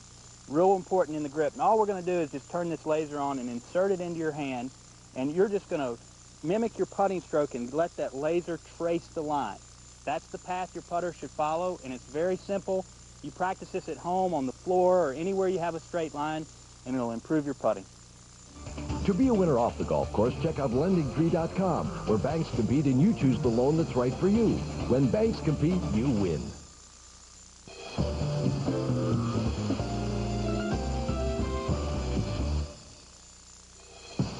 As you can see, Corey's taking a nap, and I'm going bungee jumping. And we're actually going to be talking about backswings and how to make a better one. In fact, Corey, while you're waking up there, give me a little, this is a little backswing rotation. That's exactly right. It's an exercise that we can use to try to get into the proper backswing so that we get some trunk rotation. Okay, so how long are you going to stay in that position? If I were stretching to try to get some more motion here, I would stay here for about 2 minutes. Okay, this feels great. Are your shoulders flat? My right shoulder and right arm are right down on the ground, and I'm taking my legs as far left as I can. And your knees are together? Knees are together. Are you holding onto this leg for a reason so you don't spring back? Yes, exactly. Okay, so that's helping your trunk to rotate. Exactly. All right, so how often should the folks be doing that? And if you're at home, get on the floor and start doing this stuff. This is good. This is, he's got me hooked. I hope he doesn't hook me up to a semi, but I feel like I'm going for a long ride here. But this is really something. One of the things that you identified as a problem is people lose that angle with their right leg in the backswing. They sway a little bit, or they straighten out. Their hips get really loose here, and usually that comes from, you know, saying, okay, shift the weight, get over to the right, and we see a lot of this, and then that counters, Corey, you know, with a lot of tilting, and they never really get turned correctly. But this is an incredible feeling here, what you did to me here. Okay, I'll get set up. So I'm going to pull you this way a little bit. Okay, I'm going to try to make you come towards me, and you're going to fight me a little bit. Okay, so then I'm going to go back. Boy, and I'm really, really trying to keep that knee stable and keep that right hip from going, because otherwise I'm gone. Let's do this again. This is unbelievable feeling. It's so easy to do this, and I've got to fight that. Well, that feels really correct. That looks really good. It feels good, really feels good. And obviously, I've never felt that before, so I mean, I love that. And what else do you have? One of the other problems that we see a lot of times is for guys that kind of lose the distance between their arms and their chest. They kind of get their arms too far behind them. Well, the whole world does, and it's interesting. I mean, we see this all the time, that when people get set up, they whip the club to the inside, and I think they do that too because they don't have the flexibility to stay here. And in some of my other shows, I've done this test where your right arm is here and you reach back. Most people can't even come close to doing that. So let me do this one. So what we're going to do here is I'm going to have you grab this tube, okay? And I'm going to have you pull it toward your chest for me in your setup position. Now, I want you to rotate your trunk. Do nothing with your arms. Now, stick your arms out in front of you. Wow, is that great? Okay? That's keeping your hands and arms in front of your body. See, that is so good because from here I feel like I'm right in the slot coming down, and I feel like I can go back to impact. You're right. If I go here, I turn, and I can't go inside. I can't suck my arms in, which is just tremendous. So I'm also feeling this flexibility once I turn. My right arm feels like it's out in front of my chest. That feels unbelievable. Exactly. I feel like it could get you stronger, too. Absolutely. This is resistive tubing. So this is kind of a strengthening exercise that we use in a lot of times. You know what I'm finding, too? Look at this. I mean, when I do this, and I make my turn, and I go out in front, what I'm also noticing, if I cast or throw, it really moves out away. Exactly. And it gets loose, so it's making me hold this angle, and as I bump to the left, I'm feeling my arms working back down right the way that they should, which helps me to improve my downswing plane. Yeah, I didn't even know I could do that. That's good. A great connection exercise. That just wore me out. Now, when we come back, we're going to be talking about other things, and we're just getting started into the downswing, and I think as we talk about, you have a great setup that's powerful, a loaded up backswing. Well, right now is the time that you don't want to lose your power, and a lot of you do that. And I know, Corey, you got some more drills that we can improve the rotation and holding the angle. That last one was a good one. I'm winded. All right.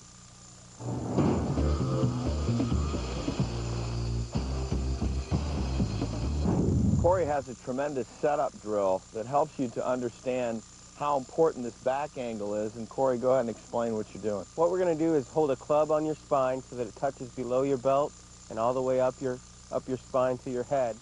And then what we're going to have you do is have you bend from your hip joints while keeping your knees a little soft, okay, letting your arm hang down. And if you're in the right setup position, you'll notice that as the club extends down from the back of my arm, okay, it should be right over the ball of my foot. You see this, so a lot of people ask me, well, Rick, how far do you bend over? Because a lot of people say, well, I'm starting at attention, I'm bending at the hip joints, and they keep going.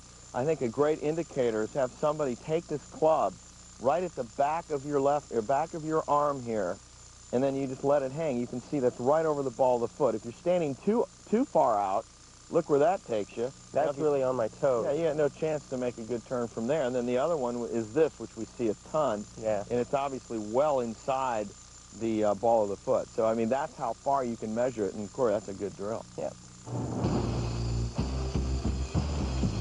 For information on Rick Smith videotapes, books, golf academies, and personal corporate outings, call 800-881-0765.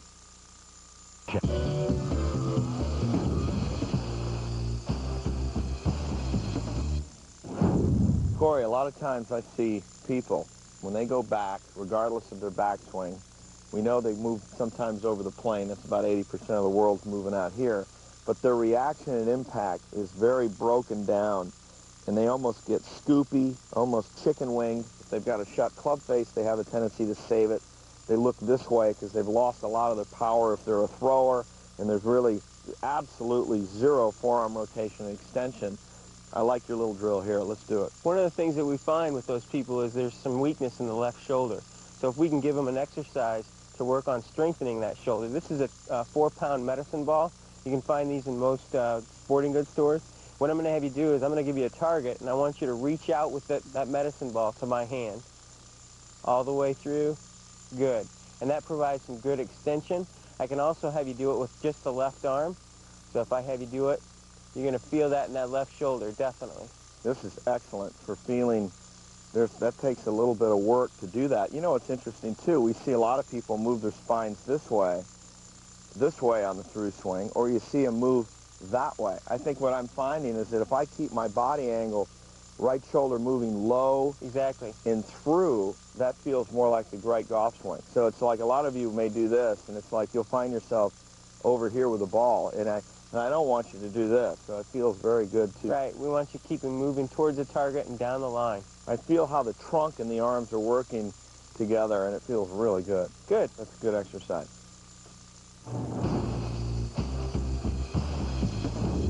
Well, Corey, I can tell you so far, the setup, the backswing, you know, I feel like I'm all loosened up, and I feel really good, but it feels like it's the right thing to do. And I know the downswing, you know, you've got different power sources. You know, you've got the setup that helps create it, the backswing that's loading you up, the transition, which I think is a critical part, and then obviously that unwind. And even though it sounds like they're all apart, they all become one. And I think this downswing exercise is a good one. We've got several that we're going to do, but go ahead and let's do this one first, as you mentioned to me earlier. One of the things that we see a lot of people do is not really develop power from their lower body.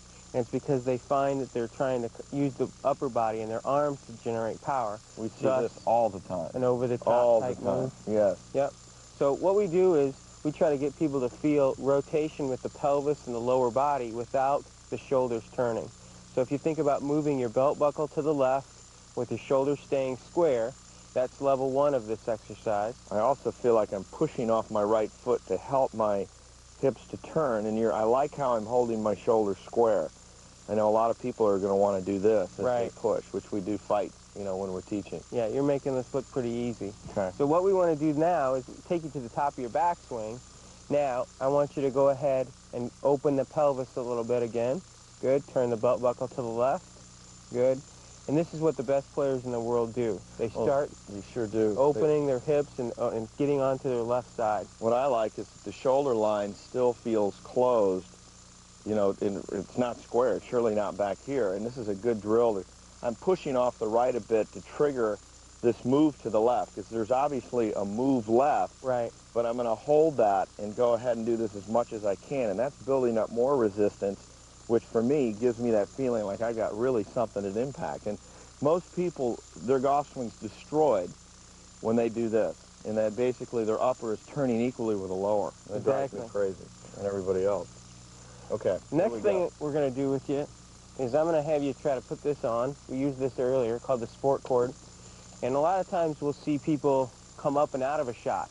Well, and it's this stuff that I see all the time. I mean, when you go back into a good posture, you start in a good posture, you go to the top of the swing in a good posture, why destroy it and pull away? Because now you've lost that. You call it what? You call it early extension of the trunk. Early extension this way. I call it belly up. I call it, you know, hey, you're pulling up, and some of your neighbors and your husbands and so forth, they're saying, oh, you're lifting your head up. And it has nothing to do with your head. It's your body that's making your head come up. So let's do this one. The same thing on the opposite side. Exactly. So what we're going to do is I'm going to pull you here at about a 45-degree angle, give you a little bit of a pull, and you're going to have to stabilize that left hip.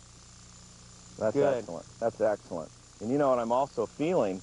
That I can really unwind, and if I don't unwind up here, it really feels good. I feel like I got a lot of power that I can then unwind and go through. Now, I don't want to go all the way through with that, correct? Correct. I just want to focus on this feeling here rather than pulling away. Exactly. Because I can feel how I really want to go here. That feels unbelievable. I'm almost feeling like my legs are responding to the trunk, and I'm not having to push so much with my feet. Exactly. To get that to happen. I love that one. Okay. You going to do this one on the next thing that we see is a lot of times people just kind of stop their rotation and don't really hit all the way through the ball. Well, and that comes from a lack of some flexibility in the trunk. So before we talked about a stretch for the backswing, this one is more of a stretch for the follow-through. So if you have the flexibility, momentum will generally carry you through your shot, but you need that flexibility to be able to do this. Yeah. So just like the other one, where my right arm was down against the ground, my left arm now is down against the ground, and I'm pulling over with my right hand on my legs so that I get some nice stretch into a full finished position. So how long do you do that, and how many times should you do that? How many sets of that? This should be a daily exercise, and you need to hold it for at least 2 minutes so that you can get a nice, comfortable stretch. 2 minutes? And then how should they do it, twice a day or once a day? At least once a day, but a daily exercise where you're doing it regularly so that you don't just do it when you think you need to do it. most people don't stretch daily, and stretching daily is probably one of the most important things to do. You know, it's interesting. And I got to tell you, Corey, this has been unbelievable, and I want to thank you and Body Balance. Unbelievable stuff. I love it, and it's so golf-specific, and it's all the things that, as we, from a teaching standpoint, are always fighting with our students. And there are a lot of times we're going to say, hey, until you can get your body, you know, to be able to perform what we're trying to do, we've got to have a kind of a golf swing with a lot of compensations, which ultimately we don't want to have. Exactly. But really, I hope you enjoyed the show. I know I enjoyed being with Corey, and we'll see you next time.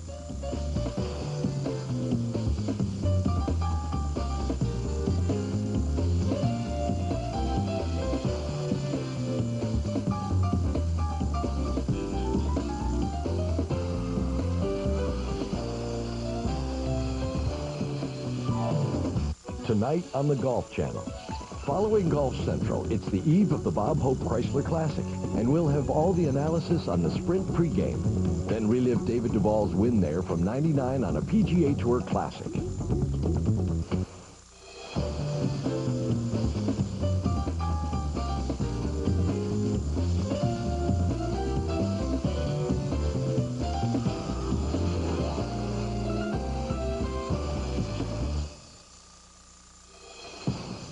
Hi, welcome to the Golf Channel Academy. I'm Rick Smith, and we're at the beautiful Treetops Resort in northern Michigan in the town of Gaylord. Jason Gus is with me, who is one of my top instructors here at Treetops, and also down at Tiburon and at our Ritz-Carlton property down in Naples, Florida, where it's sunny, and we're up here in the perfect temperatures, about 68 degrees, 70 degrees, and it's always like this in Gaylord, Michigan. So, you know what we're going to talk to you about today? We're going to talk about something I think is critical for your game. And Jason, we deal with so many people that are reading magazines and hearing about Tiger this, the perfect swing over here, the perfect swing over here.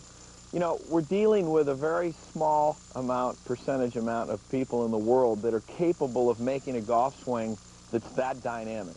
Would you agree with that? I mean, it's difficult to do what Tiger does or what some of the other people do. Having said that, nice swings to copy, but what happens if you physically can't do it? Well, Rick, what people don't understand is that not everyone has the flexibility nor the strength to swing it like Tiger Woods or Phil Mickelson.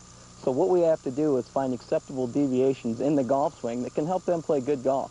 You know, the bottom line is that you cannot always be a model, and you can't quit everything else you do in your entire life to dedicate yourself to the game of golf. And I think you also realize you're not in the gym and stretching every single day, and you're not on perfect diets. It's just not the way we all are. I mean, I need to work on it a little bit myself.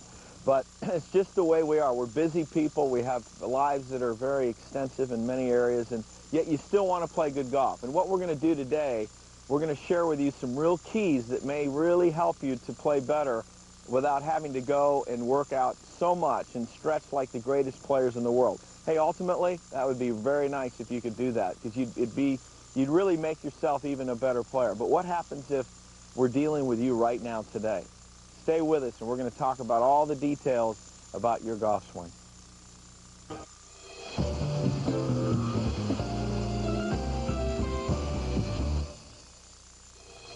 You know, Jason, if I had to look at the two categories of people that we deal with, too flexible or not flexible enough, obviously we're seeing more people that don't have the flexibility. I mean, we're out here teaching all the time, and as you were making a comment earlier to me about, you know, we get so many businessmen that come in, and we get a lot of women that come in that are very flexible. They're really two different body types, and then we get some that are have been very strong and very tight in here. And I think we need to address really what these people have to find out. We have to help them to find out how flexible or inflexible they are. Right, Rick. What you see is in our golf schools is these guys come in and they're really big chested. They've been sitting behind their desk for 10 or 11 hours a day, and you can tell within 2 seconds of moving them back if they're going to be flexible enough to swing the model swing, as we say. Well, and the other thing is I have a little flexibility test too that I like to give everybody, and really part of what you're saying is that when people show up, I'd rather see a person show up and be more flexible in the warm-up. I'd like to see them spend more time stretching, because by the time you get to the back nine, you're finally warmed up and you have a good nine. The first 4 or 5 holes, you're real tight and your body's pulling away because you're very tight in the hamstrings, your shoulders and your arms are very tight, and it's really not a great way to get off to a good start. So one of my favorite drills in testing, and I think there's two variables I want to look at. One, it's the length of arm swing that you're capable of making. Two, the amount of body turn that you're capable of. And in terms of the model, yeah, we've seen the model. Very stable lower body, beautiful 100-degree turn, 90-degree turn, three-quarter arm swing, very wide arc. That's solid. Well, you know, right now my left shoulder's about to fall off, but that's what I feel like when I'm stretching a lot, and I have that ability to do that. I've worked on it every day since I was 15 years old. Most of us can't do that. So then we say, what do we need to do? Well, here's the test. I choke down with the right hand on the grip, and I'm going to go back, and I'm going to try to get my chest turned over my right foot this way. My back leg's going to be very, very stable. It's not going to straighten. And I'm going to put the right arm into an L-like position. You can see it right here. You can see also that the shaft is just shy of parallel to the ground. Also, from the back angle, you can see that the shaft's in line pretty much parallel to the target line at the top of the swing. Now, from here, here's my test. I let my left arm hang, and I go back without pulling my spine out of position, and I see if I can do this. Well, I can do that. That's fine for me. I see most people right now, if you're at home and you've got a golf club and you're doing this test, which I'd like you to do, see how far you can go without raising yourself up to get there, or without getting yourself to where you're bringing the right arm down to match up to it. Go ahead and see if you can do it. Most of you are going to go right there, and that's max. And for you, it's like, hey, if I go any farther, I'm going to pull away, and I don't want you to do that. I would rather see you swing in control than have to pull away to get to this spot. So from here, if you can't get there, bring the right arm down. So now we're saying, okay, right arm, big, thick-chested person, very strong in the shoulders. You have no business taking the club back any further than this, because I would rather see you go from here back down on plane to impact and make contact. Okay, that's one test, Jason. Now, if we talk about the body turn stretch, come on, let's find out what we need to do to make a bigger turn. We're talking about arm swing length. Go ahead and let's talk about what we need to do with the body. Go ahead and show people what the inflexibility the person looks like with a bigger chest and the strong arm. Okay, when they set up like a normal tour player would, this is what we have a tendency to see. With the big chest and the big shoulders and the big arms, we see a turn that looks something like this. Okay, and that actually looks even better than what I'm used to seeing. I mean, it's actually less than that. And, you know, Jason's very flexible as well, but we see very little turn here. And then from that point, Jason, it's like, how are you going to hit a good shot from there? Because in the meantime, when you start down, you're already over the top, and you don't have time because you're strong to reroute the club back down on the inside. Right. So what we got to do is we got to figure out some ways in the setup that will help us achieve this good backswing and allow us to catch the inside plane on the way down, or the slap position. Let's do a couple quick, short bullet points as it relates to little modifications that will allow the body to turn freer. Okay, number one, Rick, what I like to see is when they set up, I like to see a nice little bump in the hip to the left, which then brings the chest slightly back behind the golf ball. Also notice when you're thick-chested, I'd rather see your shoulder line a little close to the target than ever be open. Good luck from there. You don't have that Freddie Couples tempo to get yourself back in position, so keep your shoulder line closed as well. Show them the modification with the right foot. And the other thing I like to see with the right foot, Rick, is just go ahead and drop it back slightly, and even go ahead and flare the toe out a little bit. And what that's going to allow us to do is help get this right side out of the way on the way back. Well, you know what's interesting, too? That's kind of, it's different than what you normally would read to say you need to be parallel to the target line. When you swing the club back, you need to be perfectly on plane. It needs to go straight back like this. And in the meantime, we're saying that, hey, it's okay that the player gets set up and the club goes a little bit to the inside, because that'll help them and trigger their body turn better. And ultimately, if they're coming down on the inside, that's what we want anyway. Now, when we come back, we've got more things for you. And then we're going to get into some of the other categories of swings that are going to be very helpful to you.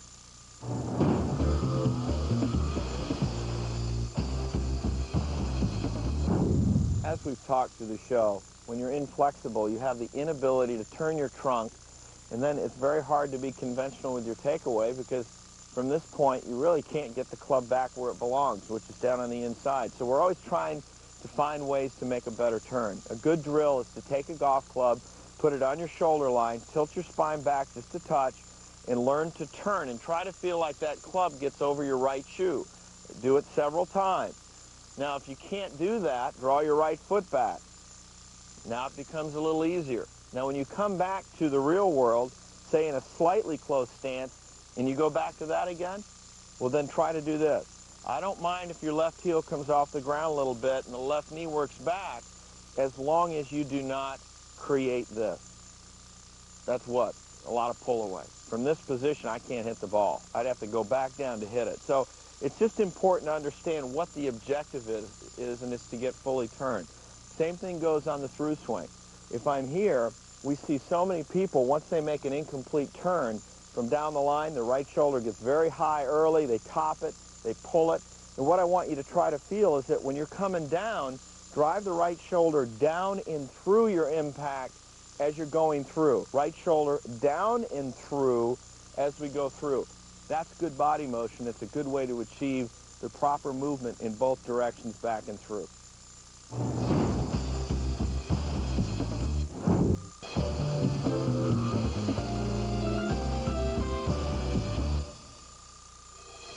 And welcome back to the beautiful Treetops Resort in Gaylord, Michigan. And Jason and I are talking about how to find out how flexible or inflexible that you are. And right now we've been dealing with more of the heavy-chested, strong-armed person. And we've set up a little station here, Jason, that I think it really represents what our objectives are in making a better backswing for that really tight person. And I think what you'll see here are the two rods on the back angle, two rods face on.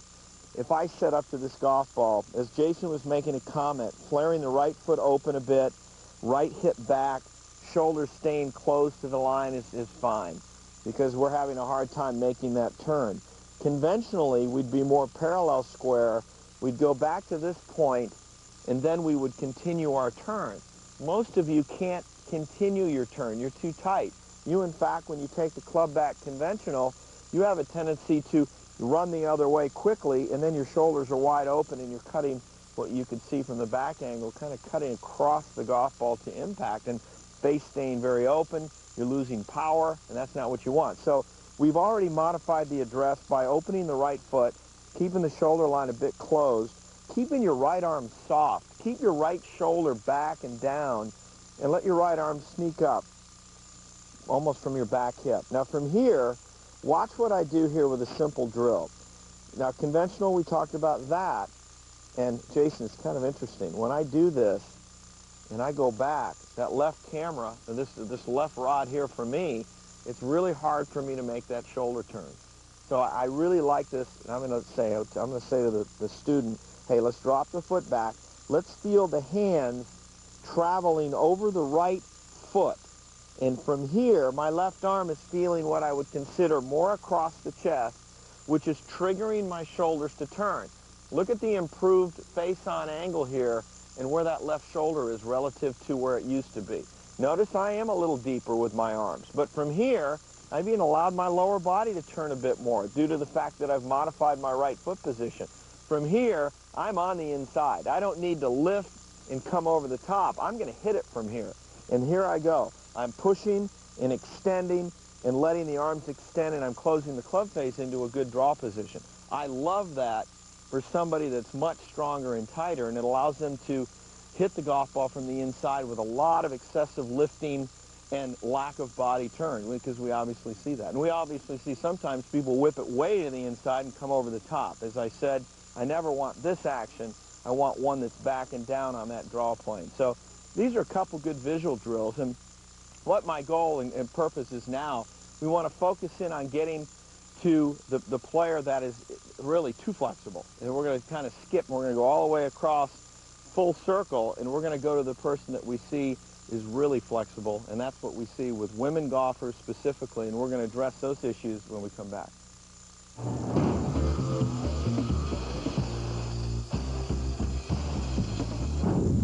As golf instructors, we love to see the ideal swing, but sometimes our bodies just aren't flexible enough to allow us to do this. So here's a little drill that we use in a lot of our golf schools that'll help you.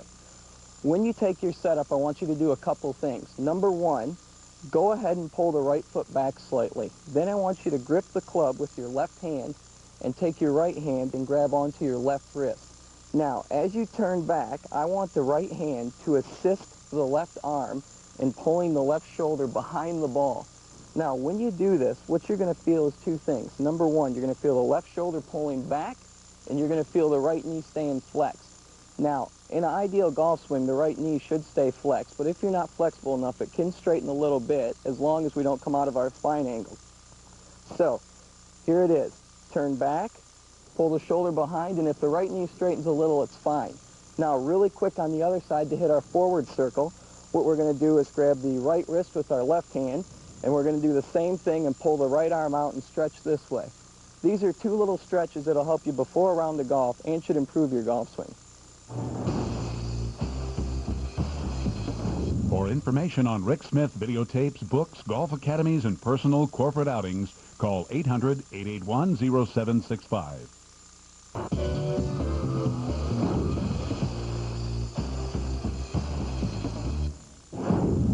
I remember working with some of the NFL linemen, and I remember how gigantic these guys were, and they'd stand in like this, and they'd take it, and they'd take this mighty swat like this, and their big muscles were all over the place, and they didn't hit the ball anywhere. And I finally said to a couple of them, I said, look, as strong as you guys are, I said, I want you to pretend you're not even moving the middle of your body. Not only is all this excessive, but it's not even the right body motion to begin with. Usually you see a tighter turn back on your spine, a tighter turn through on your spine, and nevertheless, I said, just forget it, and I want you to focus on this. This is a great little exercise.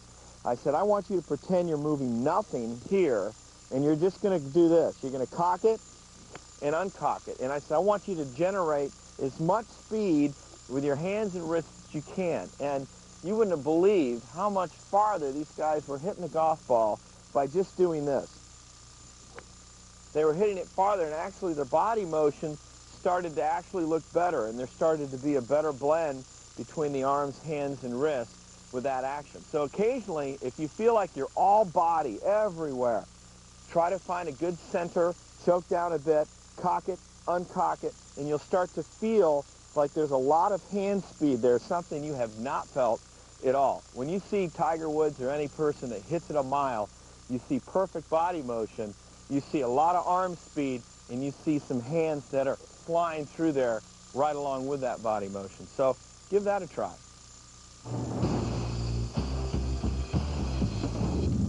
One of my favorite things of all, it was being at Augusta National every year, working with my players, and watching Sam Snead through his 70s and 80s, and watching that man hit balls before he'd hit the ceremonial shot, and it was just unbelievable. The fluidity and still the length of swing that he had, and he would take, it almost looked like if I had 3 golf clubs, and I could swing those every day, or take a heavy club and swing every day and work on rhythm, work on a really light grip. I mean, he had the lightest grip you've ever seen.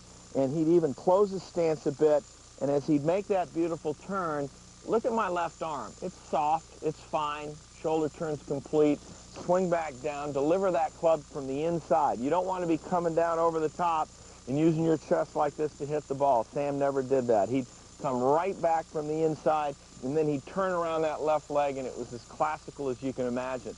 Take a look also at the finish. The finish was always shaft down the back, body fully rotated over to the side. Look at my finish here. A lot of you try to get power, and you'll go this way, and you'll hit it with your arms, and you're flat-footed.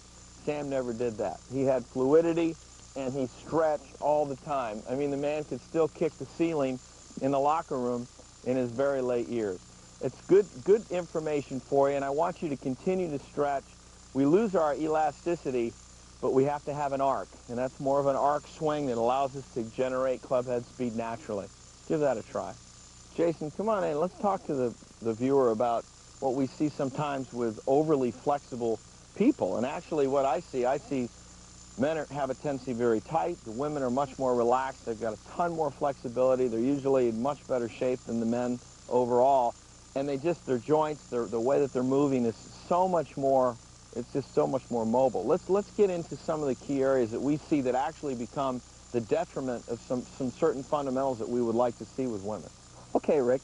Well, a couple things we see with many of our women that come into our golf schools is this. when they set up, they'll have a tendency to set up with the right hip really high. Okay, then from here, what they've been told is to shift their weight very well back to their right leg. And when they do this, we have a tendency to see the left knee go too close to the right knee. So we get this look. Okay, and part of that's dictated by the hip being too high. Now, when all this happens, another thing we tend to see is that the wrists don't cock soon enough. So as we go back, we see the lady with the high right hip, we see the left knee go to the right knee, and we see the wrist cock too late, and they get in this kind of position.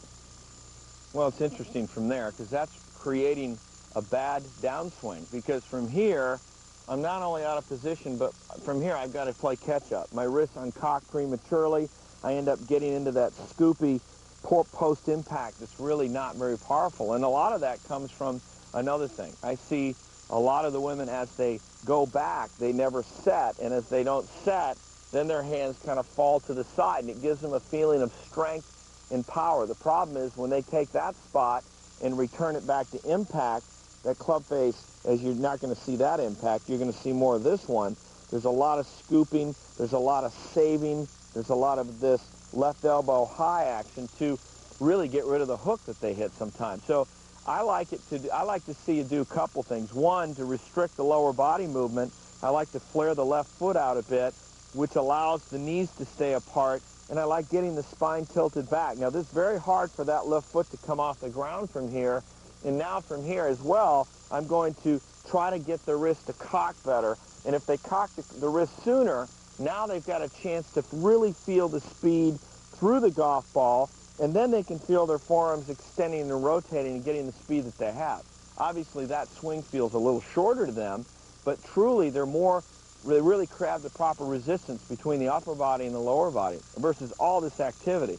But, you know, how many people do we see that go this way and lean and hang to the left because they've tried to keep their head so still? Well, that's very true, Rick. And I think one of the most important things to point out to our viewers is what you feel and what is real is nowhere usually the same.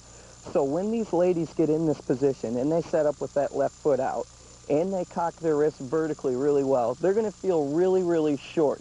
But we know when we put that in motion that it's going to put them up in pretty much a perfect backswing.